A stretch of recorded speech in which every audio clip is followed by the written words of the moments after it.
जय श्री राम भक्तों, माघ मास का पावन महीना चल रहा है। इस पावन महीने में हम कुछ भी दान पुण्य कथा भजन कीर्तन स्नान भी कर लेते हैं, उसका हमें करोड़ों करोड़ों गुना शुभता फल की प्राप्ति होती है। शास्त्रों में लिखा गया है कि जिस घर में यह मातम सुना जाता है, मन से पूजा जाता है, वहां नारायण ही स्वयं पूजे जाते हैं, आ जाते हैं। अगर पुष्कर के तीर्थ में, प्रयाग में, गंगा सागर में, देवालय में, कुरुक्षेत्र में तथा विशेष करके काशी में इसका पाठ अगर सुन लिया जाए तो इसके पाठ का दुगना फल मिलता है और मरने पर वैष्णव पद को प्राप्त होता है। आज हम माघ मास के 26वां अध्याय का पाठ का स्मरण करेंगे, जो भगवान विष्णु जी को अति प्रिय है, भगवान शंकर जी को अति प्रिय है। बोलिए विष्णु भगवान की जय। श्री कृष्ण गोविंद हरे मुरारी, हे नाथ नारायण वासुदेवा। श्री कृष्ण गोविंद हरे मुरारी, हे नाथ नारायण वासुदेवा। हे नाथ नारायण वासुदेवा, हे नाथ नारायण वासुदेवा, हे नाथ नारायण वासुदेवा, हे नाथ नारायण वासुदेवा। श्री कृष्ण गोविंद हरे मुरारी, हे नाथ नारायण वासुदेवा। अब तक हमने सुना था कि जिसकी जीवा पर गोविंद का नाम, हृदय में वेद तथा श्रुति विद्यमान है, जो पवित्र और दानी है, ऐसे आपको कभी भय नहीं हो सकता है। हे ब्राह्मण, इस प्रकार कर्मों का फल भोगता हुआ यहाँ रहता हूँ, ऐसा सोचकर मैं शोक नहीं करता। एक बार मैं ज्वालिनी नदी के किनारे पर गया था। वहां पर घूमते हुए मैंने सारस के वचनों को सुना था। बोले विष्णु भगवान की जय। अब पथिक कहने लगा कि हे प्रेत, तुमने सारस के वचन किस प्रकार और क्या सुने थे, सो कृपा करके कहिए। प्रेत कहने लगा कि इस वन में कुहरा नाम की नदी पर पर्वत से निकली है। मैं घूमता घूमता उस नदी के किनारे पर पहुंचा और थकावट दूर करने के लिए वहां पर ठहर गया। उसी समय लाल मुख और तीखे दांतों वाला एक बड़ा बंदर वृक्ष से उतरकर जल्दी से वहां पर आया, जहां एक सारस सोया हुआ था। उस चंचल बंदर ने कई ऐसे पक्षियों को देखकर उन सोए हुए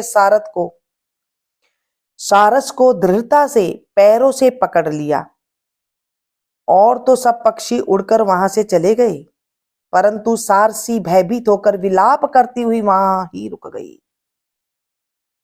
नींद के दूर होने तथा भय से नेत्र खोलकर सारस ने बंदर को देखा और मधुर वाणी से कहने लगा कि हे बंदर, तुम बिना अपराध मुझको क्यों दुख देते हो? इस संसार में राजा भी केवल अपराधियों को ही दंड देता है। तुम्हारे जैसे श्रेष्ठ प्राणी किसको पीड़ा नहीं देते हैं। हम अहिंसक और दूसरे के कर्मों को नहीं देखते। जल की काई खाने वाले, आकाश में उड़ने वाले, वन में रहने वाले, अपनी स्त्री से प्रेम करने वाले, दूसरों की स्त्री को त्यागने वाले, दूसरों की बुराई से दूर रहने वाले, चोरी न करने वाले, बुरों की संगति से वर्जित रहने वाले, किसी को कष्ट न देने वाले होते हैं। सो इस प्रकार मुझ निरपराधी को हे बंदर छोड़ दो, मैं तुम्हारे पहले जन्म के वृत्तांत को जानता हूं। बोलिए विष्णु भगवान की जय। माघ मास की जय। यह वचन सुनकर वह बंदर उसको छोड़कर दूर बैठ गया और कहने लगा कि तुम मेरे पूर्व जन्म का वृत्तांत को कैसे जानते हो? तुम अज्ञानी पक्षी हो और मैं वन में घूमने वाला हूं। सारस कहने लगा कि मैं अपनी जाति की स्मृति के बल से तुम्हारे पूर्व जन्म का सब वृत्तांत जानता हूं। तुम पूर्व जन्म में विंध्य पर्वत के राजा थे और मैं तुम्हारे कुल का पूज्य पुरोहित था। तुम राजा होकर अपनी प्रजा को पीड़ा दिया करते थे। विवेकहीन तुमने बहुत सी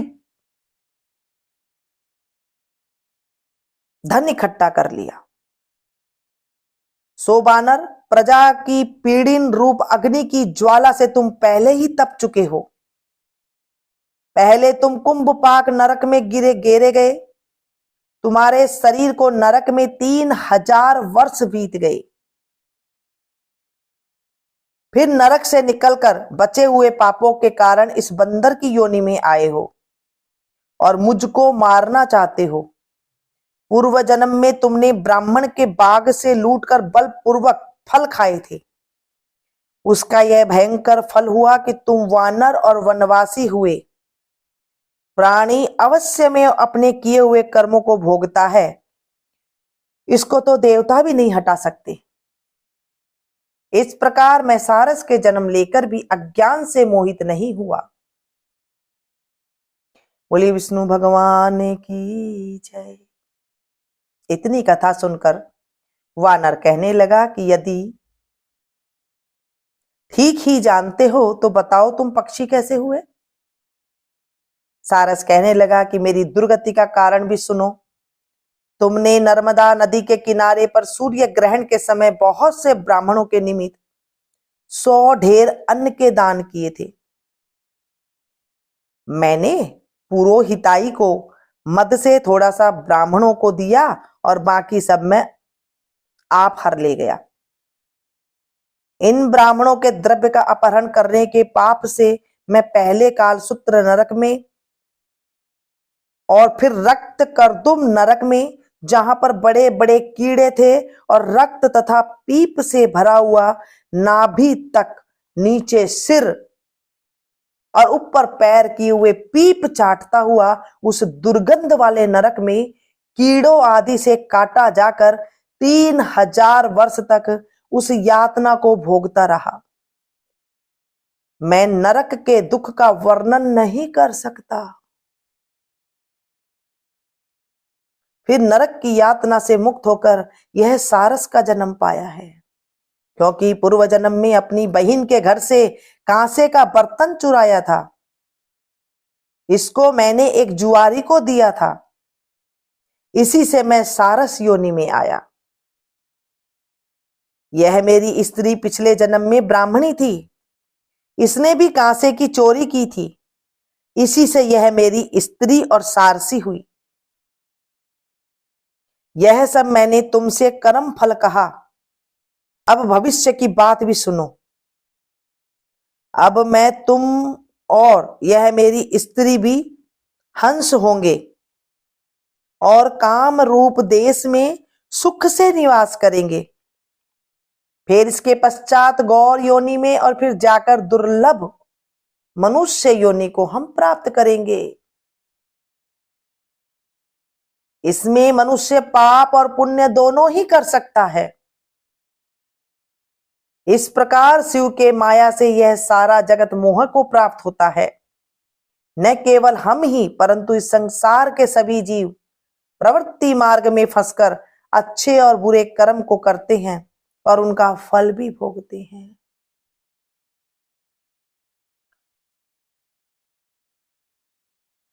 बोलिए विष्णु भगवान की जय। माघ मास की जय। इसलिए सब प्राणियों को धर्म का सेवन करना चाहिए।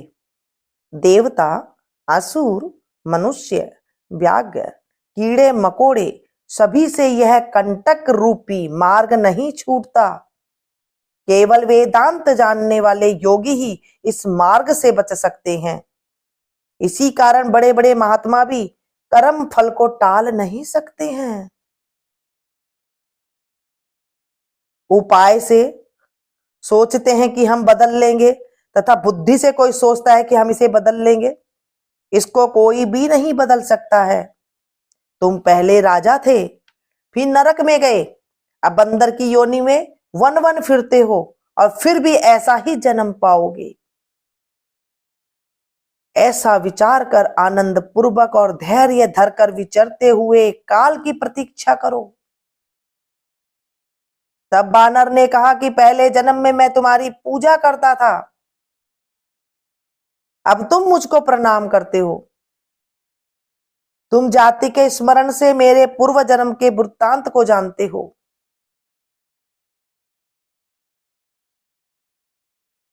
और आनंद पूर्वक रहो।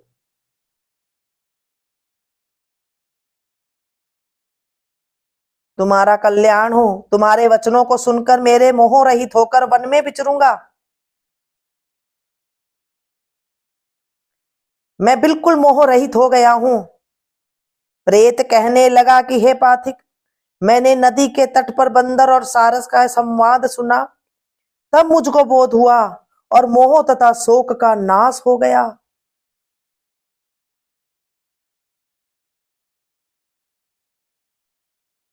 और मुझे कुछ ज्ञान हो गया। बोलिए विष्णु भगवान की जय। माघ मास की जय। नमः शिवाय हरि नमः शिवाय, हरे हरे बोले नमः शिवाय। नमः शिवाय हरि नमः शिवाय, हर हर बोले नमः शिवाय। जटाधराय शिव जटाधराय, हर हर बोले नमः शिवाय। जटाधराय शिव जटाधराय, हर हर बोले नमः शिवाय। नमः शिवाय हरि नमः शिवाय, हर हर बोले नमः शिवाय। किया न जप तप तीर्थन घूमा, किया न जप तप तीर्थन घूमा, अपने ही घर मिल गए मुझे तो शिव शंकर मिल गए। मुझे तो शिव शंकर मिल गए। मुझे तो शिव शंकर मिल गए।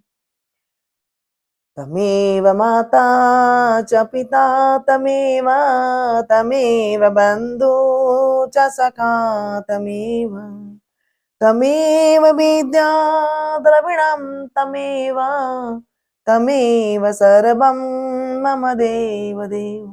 पापं पापकर्मं पापात्मा पाप संभवो, त्राहिमां पर्वतनाथो सर्वपापो हरो हरो, त्राहिमां पर्वतनाथो सर्वपापो हरो हरो, त्राहिमां पर्वतनाथो सर्वपापो हरो हरो। सांब सदा शिवाय नमः। हे प्रभु, हे मेरे नारायण, आज हमने माघ मास के अध्याय का पाठ का स्मरण किया है। इस पाठ में कोई भी भूल चूक हो गई हो तो अबोध बच्ची समझकर माफ कर देना। कुछ अधूरा रह गया हो तो उसे पूरा करना, और पूरा हो गया हो तो उसे स्वीकार करना। हे मेरे प्रभु, इस कथा को जो सुने सुनाए हुंकारा भरे, उनके जीवन से भी कष्टों का निवारण करना। पूरे दिन हमें इस जीवा से कोई भी भगवान को हम मानते हैं, नमः शिवाय का आप जाप कर सकते हैं। जो भी आपको अच्छा लगता हो वो नाम का आप स्मरण करते रहें। तो हमें माघ मास में पूरे महीने का जो स्नान होता है, दान होता है, श्रवण होता है, उनका हमें फल मिलता है। आज तक अभी तक आपने स्नान नहीं किया है या फिर आपने कथा का स्मरण नहीं किया है तो आप एक दिन भी स्नान कर सकते हैं, एक दिन भी कथा का स्मरण कर सकते हैं। बोले विष्णु भगवान की जय। मिलती हूँ फिर से एक नई कथा में, नई अध्याय के साथ। तब तक आप लोग देखते रहिए मीनू संगीत।